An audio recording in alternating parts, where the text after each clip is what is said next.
আচ্ছা, এটা বয়স কত? এটা 6 মাসেই 3.5 কেজি হয়ে গেছে। প্রিয় দর্শক, দেশি মোরগ যেটি 6-7 মাসের মধ্যেই 3.5 কেজি এবং আরেকটু বেরিয়ে হলে প্রায় 4 কেজি ওজন হয়ে যাচ্ছে এবং এর স্বাদ এবং মান ঠিক একেবারে দেশি যে জাত সেই জাতের মতো। এবং এখানকার বিজ্ঞানীরা গবেষণা করছেন প্রতিনিয়ত এবং মাঠ পর্যায়ে এটি যদি ছড়িয়ে দেওয়া যায় তাহলে আসলে বাংলাদেশে যে দেশি জাত নিয়ে যে এক ধরনের হতাশা ছিল সেটি কেটে যাবে, এর উৎপাদন বাড়বে। এটা হলো শ্যাং। এই শ্যাংটা থাকবে একটু ব্ল্যাকিশ অথবা ইয়লিশ। এটা দেখছেন, ইয়লিশ। এটা হলো আমাদের দেশি মুরগি চেনার উপায়। আরেকটা হলো যদি একদম গ্রাম পর্যায়ে দেশিটা বলেন তাহলে সেটা হবে একটু ব্ল্যাকিশ টাইপের, এত স্বচ্ছ না, সুন্দর না, যেটাকে আমরা খামারি মুরগি বলা হয়, ওইটা একদম ক্লিন থাকবে। আর আমরা দেশি যেটা কিনবো সেটা হলো এত ক্লিন থাকবে না। আরেকটা হলো দেশি মুরগির বিশেষ বৈশিষ্ট্য, এইখানে চাপা থাকবে, এদিকে চাপা, এদিকে প্রশস্ত না। আরেকটা হলো এই প্লুমেজ কালার, এটাকে তো পালক বলা হয়, প্লুমেজ বা পালক, এই কালারটা ইউনিফর্ম হবে না। ধরেন এইখানে একটু লাল, এইখানে একটু কালো, এইখানে বা একটু হোয়াইটিশ, এরকম থাকবে। আপনার কখনোই সব লাল অথবা সব কালো অথবা সব সাদা এরকম হবে না। তখনই আমরা বুঝে নিব যে এটা দেশি না ক্রস।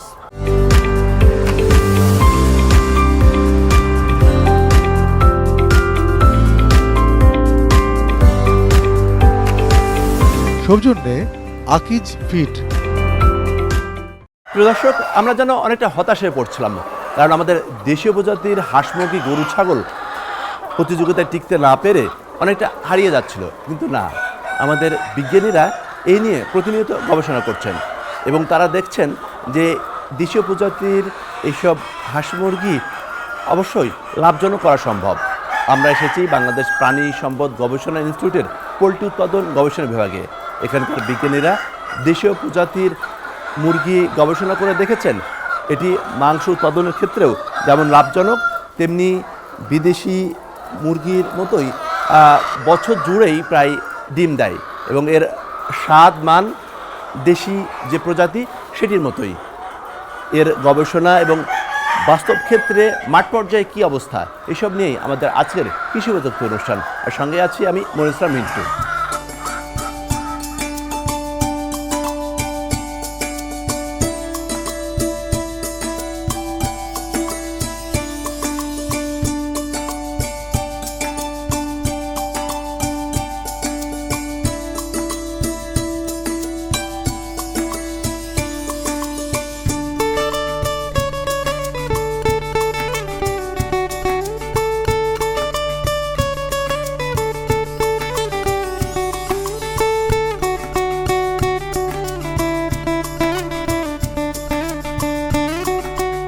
প্রিয় দর্শক, আর বিলম্ব না করে আমরা কৃষি প্রযুক্তির আজকের এই পর্বটি শুরু করতে চাই। আমরা কথা বলতে চাই বাংলাদেশ প্রাণী সম্পদ গবেষণা ইনস্টিটিউটের ঊর্ধ্বতন বৈজ্ঞানিক কর্মকর্তা ডক্টর মোহাম্মদ ইউসুফ আলীর সঙ্গে। ডক্টর মোহাম্মদ ইউসুফ আলী, আমাদের কৃষি প্রযুক্তি অনুষ্ঠানে আপনাকে স্বাগতম। আমাদের এই দেশি মুরগি গবেষণা এবং বাংলাদেশ প্রাণী সম্পদ গবেষণা ইনস্টিটিউটে আপনাদের টিমে ভিজিটের জন্য আপনাদেরকে ধন্যবাদ। তো আমরা জেনেছি যে আপনারা দেশি মুরগি নিয়ে গবেষণা করছেন এবং সেটি বলছিলেনও। তো আমরা একটু জানতে চাই যে এই যে দেশি মুরগি গবেষণা আপনাদের শুরুটা কীভাবে? আচ্ছা, সেটা একটা লম্বা ইতিহাস। আমাদের বাংলাদেশ প্রাণী সম্পদ গবেষণা ইনস্টিটিউট প্রতিষ্ঠার পরে 1984-এর পরে আমাদের গবেষণার প্রাথমিক স্তর ছিল যে আমাদের বাংলাদেশে যে জার্মপ্লাজমগুলো অথবা যে জাতগুলো আছে এই জাতগুলো বিভিন্ন অঞ্চল থেকে সংগ্রহ করা, দেন সংরক্ষণ করা, তারপর এটা উন্নয়নের উপরে কাজ করা। তারই ধারাবাহিকতায় আমরা 2010 সালে প্রথম বাংলাদেশের বিভিন্ন জেলা উপজেলা থেকে যে দেশি মুরগিগুলো আছে বিভিন্ন ধরনের, এই দেশি মুরগিগুলোকে আমরা সংগ্রহ করে আমাদের এই ইনস্টিটিউটে নিয়ে আসি, এই আমাদের গবেষণা সেটে রাখি। তারপর আমাদের পর্যায়ক্রমে গবেষণার ফলে প্রথম দিকে এই দেশি মুরগিগুলো যখন গ্রামে থেকে সংগ্রহ করি তখন এটা ডিম উৎপাদনের যে পরিমাণ ছিল সেটা হলো বাৎসরিক 50 থেকে 60টা ম্যাক্সিমাম। এখন আমরা গবেষণার ফলে এটা 15তম জেনারেশন চলছে। এই গবেষণায় দেখা গিয়েছে যে আমরা এভারেজে 150 থেকে 160টা ডিম পাচ্ছি বছরে। তো 50 থেকে এখন আপনাদের 150 150 কোনো কোনো ক্ষেত্রে আমরা দেখা গেছে যে নেকের ক্ষেত্রে বা গলা ছেলার ক্ষেত্রে আমরা যদি চিন্তা করি 180-90টাও পেয়েছি, কিন্তু এটা ইন্ডিভিজুয়াল। এটাকে আমরা আমাদের টার্গেট হলো যে এটাতে 200তে কীভাবে রূপান্তরিত করা যায়, আমাদের ফিক্স করা যায়, দেন আমরা খামারি লেভেলে আমরা একটা জাত হিসেবে আমরা ঘোষণা করব। আমরা মূলত বিভিন্ন ধরনের দেশি মুরগি আছে, এর মধ্যে পটেনশিয়ালিটি বা উৎপাদন দক্ষতার উপরে ভিত্তি করে আমরা 3 ধরনের দেশি মুরগিগুলোকে আমরা এখানে গুরুত্ব দিয়েছি। একটা দেখছেন আমাদের হিলি চিকেন। আচ্ছা, হিলি চিকেন বলতে হিলি পাহাড়ি অঞ্চল থেকে সংগ্রহ করা যে মুরগি, সেই মুরগিগুলো এগুলা। আমরা এই পাশে যদি দেখি এগুলা কমন দেশি। আচ্ছা, আর উপরে যেটা দেখছেন এগুলো হলো নেকেট নেক বা গলা ছিলা। আমরা এই 3টে জাতের বিশেষ বৈশিষ্ট্য হলো হিলিকে আমরা ডুয়াল পারপাসে ব্যবহার করছি, কারণ হলো এটার যেমন মাংস উৎপাদন ক্ষমতা এবং ডিম উৎপাদন ক্ষমতা প্রায় সমান। আচ্ছা, এই জন্য খামারিরা যেন শুধুমাত্র একটা জাত পালন করার মাধ্যমে ডিম এবং মাংস উভয়ের চাহিদা পূরণ করতে পারে। আমরা দেশি মুরগির ডিম তো দেখি অনেক ছোট ছোট হয়, এই ডিমগুলো তো মনে হচ্ছে যে একেবারে বেশ বড় সাইজ, এবং আমাদের যে পোলট্রিতে যে ডিমগুলো হয় একেবারে সাইজ আমরা তার চেয়ে একটু বড়ই মনে হচ্ছে। আচ্ছা, আপনাকে ধন্যবাদ। আসলে আমরা যেমন মুরগির বডি ওয়েট বা তার ওজন বৃদ্ধির জন্যই গবেষণা করছি না, তার সাথে আমরা কনজিউমার যারা আছে, যারা ক্রেতা আছে, তাদের চাহিদা পূরণ করার জন্য আমরা ডিম নিয়েও গবেষণা করছি। এটা আমাদের সিলেকশনের একটা ক্রাইটেরিয়া যে কিভাবে ডিমের ওজন বাড়ানো যায়। দেশি যে মুরগির ডিম স্বাদ কি সেই মানেরই স্বাদ? একই স্বাদ। আমরা অনেক সময় ভাবি যে দেশি মুরগি তো কম ডিম দেওয়ার কথা, সাইজে ছোটো হওয়ার কথা, কিন্তু এগুলা যেহেতু অনেক ডিম দিচ্ছে একসাথে এবং ডিমের সাইজও বড়, সেক্ষেত্রে একটা কনফিউশন থেকে যায়। অবশ্যই সেটা ঠিক না। এটা হলো দেশি মুরগির ডিমের সবগুলা ক্রাইটেরিয়া সেম। এই যে দেখছি যে এখানকার সবই গলা ছেলা, এই মানে গলা ছেলা মুরগির বাচ্চা কি সবই এখন গলা ছেলাই হবে? আর গলা ছেলার আসলে বৈশিষ্ট্যটা? আচ্ছা, গলা ছিলাটা আমরা তো সবাই জানি যে ঘাড়ের এইখানে এটা কোনো পালক থাকবে না। এটা মূলত তার জেনেটিক্যালি যে ব্যাকআপটা থাকে, এই ব্যাকআপের জন্য মূলত এই বৈশিষ্ট্য হবে। এবং আপনি যদি একদিনের ডিম থেকে বাচ্চা ফোটান, সেম এইরকম পালকবিহীন হবে। এটা দিয়ে মূলত এরা করে যে উচ্চ তাপমাত্রা, যে তাপের যে একটা প্রভাব আছে, এটাকে মিনিমাইজ করার জন্য এদের এইখানে থাকে না। সুতরাং এটা অনেক তাপেও ভালোভাবে রেয়ার করা সম্ভব। আচ্ছা, এইগুলোর ওজন কত? আমরা এগুলা যেহেতু ডিম পাড়া মুরগির ওজনের ক্ষেত্রে আমরা যদি একটা ম্যাচিউরড বলি 1800 থেকে 2000 গ্রামের মধ্যে হয়। হিলিটা হলো আপনার ম্যাচিউর বডি ওয়েট যদি চিন্তা করি, এই সেম ওদের চেয়ে একটু কম্পারেটিভ একটু হায়ার, সেক্ষেত্রে এটা 2000 গ্রাম বা 2 কেজির একটু উপরে হয়। এগুলো 2 কেজির উপরে? 2 কেজির উপরে হয়। আমরা যদি এই কমন দেশির কথা চিন্তা করি, কমন দেশিটা একটু সাইজে ছোট হলো, এটা ডিম পাড়ার জন্য উৎকৃষ্ট একটা জাত। আমরা এগুলা জাত হিসেবে ঘোষণার অপেক্ষায় আছে। আচ্ছা, এই যে দেশি জাতের কথা আমরা বলছেন, দেশি আসলে কতগুলো জাত আছে? আসলে আমরা কমনলি যেটা দেখি, দেশি আমাদের প্রায় 5 থেকে 7টা জাত দেখা যায়। আপনি যদি চিন্তা করেন, হিলি চিকেন আছে, কমন দেশি আছে, গলা ছিলা আছে, আমাদের কিছু ফাইটিং কক আছে যেটা সরাইলে পাওয়া যায়, আসিল যেটা, ইয়াসিন আছে, ডোয়ার্ফ আছে, আমরা ইদানিং কাদাকনাথ হোল বডি কালো এটাও আছে। সুতরাং আমরা ওগুলোর মধ্যে গবেষণার ফলে দেখেছি যে এই 3টা হলো সবচেয়ে প্রমিজিং একটা জাত হিসেবে আমরা বাংলাদেশে এটা নিয়ে গবেষণা করা যেতে পারে এবং খামারিদের জন্য জাত হিসেবে ঘোষণা করা যেতে পারে। এদের লালন পালনের ক্ষেত্রে তেমন একটা পার্থক্য নেই, কিন্তু ব্রয়লারের ক্ষেত্রে পার্থক্য আছে। ব্রয়লারের যেমন ইন্টেন্সিভ ম্যানেজমেন্ট লাগে, এদের ক্ষেত্রে এই ইন্টেন্সিভ ম্যানেজমেন্ট লাগে না। আমাদের ব্রয়লারের ক্ষেত্রে যেমন খাবারের পরিমাণটা একটু বেশি লাগে, এটার ক্ষেত্রে মাত্র 70 থেকে 80 গ্রাম হলেই হয়ে যায় ম্যাচিউর। আচ্ছা, এগুলো খাবারও কম খায়? খাবারও কম খায়, কিন্তু আপনি যদি লেয়ার যেটা আছে কমার্শিয়াল লেয়ার, যে বাজারে লাল ডিমগুলো পাওয়া যায়, ওই ডিমগুলো যদি চিন্তা করেন, যদি 10 টাকা করে বিক্রি হয়, ওটা যদি 300 ডিম দেয় বছরে, এটা যদি 150 ডিম দেয়, ওটার যা দাম, এটার দামের এটা অর্ধেক দেওয়ার সত্ত্বেও খামারিদের প্রফিট হবে, কারণ এটার দাম অলওয়েজ বেশি 20। এটার একটা বিশেষ কারণ হলো যে কমার্শিয়াল স্ট্রেনগুলো যেগুলো আছে, কমার্শিয়াল স্ট্রেনগুলো মূলত বিভিন্ন ধরনের অ্যান্টিবায়োটিক ব্যবহার করা হয়, এগুলার ম্যানেজমেন্ট কস্ট হাই থাকে। এগুলা উচ্চ তাপ সহ্য করতে পারে না। কিন্তু দেশি মুরগির ক্ষেত্রে টোটালি এটা বলা চলে যে এর কম খাবার খায়, ভ্যাকসিন লাগে কম, মেডিসিন লাগে কম, মেডিসিন কস্ট কম, এবং ওভারঅল ম্যানেজমেন্ট যেটা ইন্টেন্সিভ। আপনি বাড়িতে নিয়ে ছেড়ে দিলেও এটা ঠিকভাবে যদি লাইটিং ম্যানেজমেন্ট ঠিকভাবে করা যায় তাহলে সেম ডিম দেবে। সুতরাং এর যে এই যে বিশেষ গুণ, এই নির্দিষ্ট অঞ্চলের জন্য এরা যেহেতু এই বাংলাদেশের আবহাওয়ায় এদের অ্যাডাপ্টেশন হয়ে গেছে, সুতরাং বাংলাদেশের জন্য এটা একটা প্রমিজিং জাত হিসেবে আমরা ঘোষণা করতে পারি। এই শেডটা মূলত ফিমেল শেড বা মুরগি। আমাদের পাশে শেড আছে, সেটা হলো মোরগের শেড বা প্যারেন্টসের যে মেল শেড আছে ওই পাশে আছে। আমরা মূলত এখানে উল্লেখ্য যে আমরা হ্যাচিং ডিম কালেক্ট করি, সেটা আর্টিফিশিয়াল ইনসেমিনেশন। আমরা তো জানি যে একটা মুরগির সঙ্গে একটা মোরগ লাগে, কিন্তু আমাদের 5টা মুরগির জন্য একটা মোরগ ব্যবহার করি। পরবর্তীতে আমাদের ইনকুবেটর আছে, ইনকুবেটরে বাচ্চাগুলো ফোটাই। দেন আমরা গবেষণা করে দেখি যে যে রেকর্ডগুলো দরকার, আমরা রেকর্ডগুলো সংগ্রহ করে আমরা গবেষণা অ্যানালাইসিস করি যে আমাদের যেটা এক্সপেক্টেড রেজাল্ট আসছে কিনা। যেটা এক্সপেক্টেড রেজাল্ট পাই না সেটাকে কাট করে দিই, যেটা আমাদের প্রত্যাশিত ফলাফল পাওয়া যায় সেটাকে আমার পরবর্তী জেনারেশনের জন্য রেখে দিই।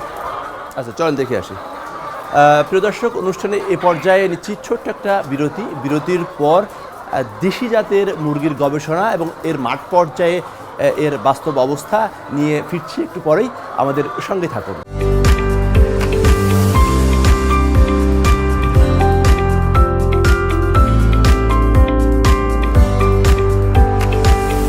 সৌজন্যে আকিজ ফিট।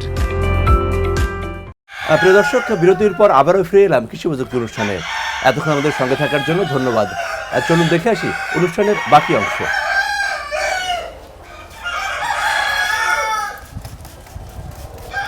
আপনারা যেমনটা দেখতেছিলেন, জি, আমরা এই গবেষণা সেটগুলো স্ট্রিক্টলি বায়োসিকিউরিটি মেইনটেইন করি। আচ্ছা আচ্ছা আচ্ছা। আপনারা আমরা এই যে ফুটপাথ ব্যবহার করছি, আমরা স্প্রে ব্যবহার করছি। এই স্প্রে আমরা যে ভাইরাল যে ভাইরাসগুলো ইনফেকশন হওয়ার সম্ভাবনা আছে এগুলো যেন স্প্রেড না হয়, আমরা স্ট্রিক্টলি মেইনটেইন করি, বায়োসিকিউরিটি মেইনটেইন করি। শীতের সময় একটা প্রকোপ দেখা দেয়, ভাইরাসের প্রকোপ, এভিয়ান ইনফ্লুয়েঞ্জা, যেটাকে বলে একদম পুরো অল ডেথ অল আউট। একটা হলেই সবগুলাকে মেরে ফেলতে হবে বা পুঁতে ফেলতে হবে, যেটা জনপ্রিয় ডিজিজ। বার্ড থেকে মানুষের শরীরে যেতে পারে, মানুষ আক্রান্ত হতে পারে। এই জন্য আমরা স্ট্রিক্টলি বায়োসিকিউরিটি মেইনটেইন করি। আপনারা দেখতে পাচ্ছেন আমাদের ওই পাশের শেডগুলা ফিমেল, আচ্ছা আচ্ছা। ফিমেল রাখা, তার কাউন্টার পার্টটা এটার মেল। কি সুন্দর চেহারা আপনারা দেখতে পাচ্ছেন যে এই যে 3টা, হ্যাঁ, বিশেষ করে নেকেড নেক, কমন দেশি, এগুলো সব মোরগ, সব মোরগ। আচ্ছা। এবং এগুলার বডি ওয়েট যদি ম্যাচিওর বডি ওয়েট যদি বলেন, ম্যাচিওর বডি ওয়েট হলো 3.5 থেকে 4 কেজি। 7 থেকে 4 কেজি, হ্যাঁ, দেশি মুরগি, একেবারে দেশি। আচ্ছা, এইগুলো তো দেখতে অনেক সুন্দর। এগুলো কি জাত? এটা হলো মূলত পাহাড়ি মুরগি বা হিলি চিকেন। এটা মেল, একই বয়সের ওজন। এটা সাধারণত 3.5 থেকে 4 কেজি পর্যন্ত হয়ে থাকে। এটা বিভিন্ন কালার হয়ে থাকে, দেখছেন সেম জাত, কিন্তু এটা কালার, এটা একটু রেডিশ। আপনারা যদি দেখেন, এটার বিশেষ বৈশিষ্ট্য হলো পাগুলো থাকবে অনেক লম্বা, আচ্ছা আচ্ছা আচ্ছা। অনেক লম্বা। আর আপনারা যে পোলট্রির যেটা বলেন, এটা থাকবে সাদাতে এবং পিওর। এটা থাকবে হলো ইয়লিশ কালার এবং খসখসে বেশি থাকে এবং পাটা লম্বা থাকে। এটা তো আমি মনে হয় যে বাণিজ্যিকভাবে তো খুবই লাভজনক হবে। এটা আমরা এইভাবে চিন্তা করছি যে এই যে দেশি মুরগির যে আমাদের হিউজ সম্ভাবনাময় একটা জাত, এই জাতগুলো খামারি পর্যায়ে যেন অ্যাভেলেবল করা যায়, এই জন্য দীর্ঘমেয়াদী গবেষণা প্রয়োজন এবং সরকারের যে সুদৃষ্টি থাকবে এর উপরে যে দেশি মুরগিগুলা দ্রুত গবেষণার মাধ্যমে খামারিরা যাতে পেয়ে যায়। আমরা এর ধারাবাহিকতা একটা বড় প্রকল্প জমা দিয়েছি। দেশি মোরগ মুরগি চেনার কিছু উপায় আছে আর কি, বাজারে যে বিক্রি হয় সেটি আসলে সব দেশি না, এই বিষয়টা যদি একটু বলেন। আমরা যেটা গ্রামের একদম দেশি মুরগি, সেটা এই যে এটাকে শ্যাং বলা হয়, এটা হলো শ্যাং। এই শ্যাংটা থাকবে একটু ব্ল্যাকিশ অথবা ইয়লিশ। এই যে দেখছেন, ইয়লিশ। এটা হলো আমাদের দেশি মুরগি চেনার উপায়। আরেকটা হলো যদি একদম গ্রাম পর্যায়ে দেশিটা বলেন, তাহলে সেটা হবে একটু ব্ল্যাকিশ টাইপের, এত স্বচ্ছ না, সুন্দর না, যেটাকে আমরা খামারি মুরগি বলা হয়, ওইটা একদম ক্লিন থাকবে। আর আমরা দেশি যেটা কিনবো সেটা হলো এত ক্লিন থাকবে না। আরেকটা হলো দেশি মুরগির বিশেষ বৈশিষ্ট্য, এইখানে চাপা থাকবে, এদিকে চাপা। আরেকটা হলো এই প্লুমেজ কালার, এটাকে তো পালক বলা হয়, প্লুমেজ বা পালক, এই কালারটা ইউনিফর্ম হবে না। ধরেন এইখানে একটু লাল, এইখানে একটু কালো, এইখানে বা একটু হোয়াইটিশ এরকম থাকবে। আপনার কখনোই সব লাল অথবা সব কালো অথবা সব সাদা এরকম হবে না। তখনই আমরা বুঝে নিব যে এটা দেশি না ক্রস। এটা দেখেন, একবার বলেছি যে ব্ল্যাকিশও থাকতে পারে এবং ইয়লিশ। আমরা এটা স্পষ্টত লক্ষ্য করতে পারছি যে এটা হলো ব্ল্যাকিশ কালার এবং একদম ক্লিন না। আরেকটা হলো এইখানে প্রশস্ত থাকবে না, এখানে একটু চাপা থাকবে এবং হ্যাঁ চাপা থাকবে। এটা হলো দেশি মুরগির বৈশিষ্ট্য। আমরা মূলত এই গবেষণার মাধ্যমে যেটা করার চেষ্টা করছি সেটা হলো আমরা একটা ইউনিক কালারে নিয়ে আসব, যেন কনজিউমারেরা বা স্বাস্থ্য সচেতন যারা আছে তারা সহজেই চিনতে পারে যে এটা পিওর দেশি আর বাকি যেগুলো আছে দেশির মধ্যে ক্রস। তাহলে কনজিউমারেরা যেমন সঠিক সেফ যে পুষ্টি বলা হয়, প্রাণীজ পুষ্টি, সেটা নিশ্চয়তা পাবে। অন্যদিকে তারা প্রতারিত হবে না। দেশি মুরগি নামে কোনো ক্রস অথবা বিদেশি স্ট্রেইন তারা ক্রয় করা থেকে মানে প্রোটেকশন পাবে আর কি। যেই কোম্পানিগুলা বড় বৃহৎ আকারে বাংলাদেশে এস্টাবলিশমেন্ট অথবা বিদেশ থেকে আসছে তারা কখনো ট্যানারি বর্জ্য ব্যবহার করে না, এক। 2 নাম্বার, লোকালি কিছু যারা ফিড প্রডিউসার কিছু ফিড ইনগ্রিডিয়েন্ট কিনে ট্যানারি বর্জ্য যেহেতু চামড়া থেকে ট্রিমিং করে আসে অংশটুকু মিটের অংশ, এটাতে প্রোটিন সোর্সটা ওরা ব্যালেন্স করে। কিন্তু এইখানে ক্রোমিয়াম বা হেভি মেটালস যেই লেভেলে থাকার কথা, যেইভাবে প্রচার হয়েছিল মিথ হিসেবে, সেটা আমরা গবেষণা করে দেখেছি এইখানে এগুলার কোনো অস্তিত্ব নেই বা সহনীয় পর্যায়ে। এটা টোটালি মিথ ছিল, প্রপাগান্ডা ছিল। সুতরাং এটা এনশিওর করা যায় বড় কোম্পানি অথবা ট্রাস্টেড কোম্পানিগুলো এগুলা বিষয়ে সচেতন আছে। দেশি মুরগি উন্নয়নের ক্ষেত্রে আমাদের একটা লক্ষ্য আছে যে এটা যেহেতু আগে 50 ছিল, এখন 150-160 হয়েছে। আমরা এটাকে 200 পর্যন্ত ডিম 200 পর্যন্ত ওঠানো যায় কিনা, দেন ডিমের টার্গেট এটা। আরেকটা হলো আমরা কমার্শিয়ালগুলোকে রিপ্লেস করতে চাচ্ছি না, আমরা ফ্যামিলি পুষ্টির ক্ষেত্রে আমরা জোর দিয়েছি। একটা পরিবারে 5 জন মানুষ, 2টা ডিম 3টা ডিম বা 3টা ডিমের জন্য 5টা মুরগি বা 6টা মুরগি হলেই যেন তার পারিবারিক পুষ্টির চাহিদা পূরণ হয় অ্যাটলিস্ট। আর এক্সট্রা হিসেবে কেউ যদি 10টা পালে 5টা বিক্রি করে যেন তার বাচ্চা ছেলের জন্য বই পুস্তক বা ছোট একটা ইনকামের ব্যবস্থা হয়। আমরা মূলত ফ্যামিলি পুষ্টির দিকে বেশি জোর দিচ্ছি। আমরা এটা রিলিজ করার পরে আশা করা যায় আমরা পর্যায়ক্রমে জেলা, উপজেলা, জেলা এবং বিভাগীয় পর্যায়ে একটা করে টার্গেট করে ডিএলএস এটা করবে, এক্সটেনশন করে। এটা পসিবল যে একটা অঞ্চলে বড় কমার্শিয়াল খামার যেগুলো আছে ওগুলোকে টার্গেট না করে যারা মিডিয়াম টু স্মল 500, 1000, 100 তাদেরকে টার্গেট করা যেতে পারে। ফলে এটার একটা পজিটিভ ইফেক্ট পড়বে ওই উক্ত উপজেলায়।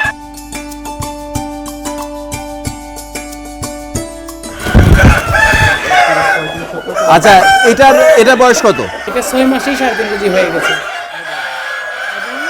প্রিয় দর্শক, দেশি মোরগ যেটি 6-7 মাসের মধ্যেই 3.5 কেজি এবং আরেকটু বেরিয়ে হলে প্রায় 4 কেজি ওজন হয়ে যাচ্ছে এবং এর স্বাদ এবং মান ঠিক একেবারে দেশি যে জাত সেই জাতের মতো।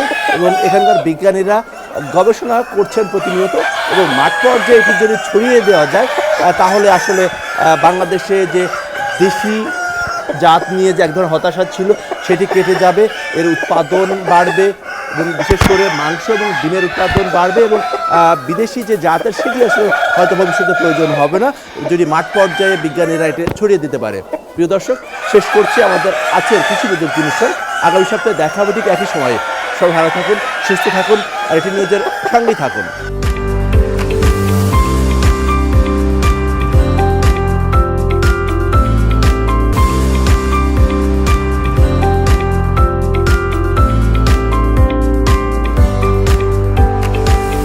সৌজন্যে আকিজ ফিট।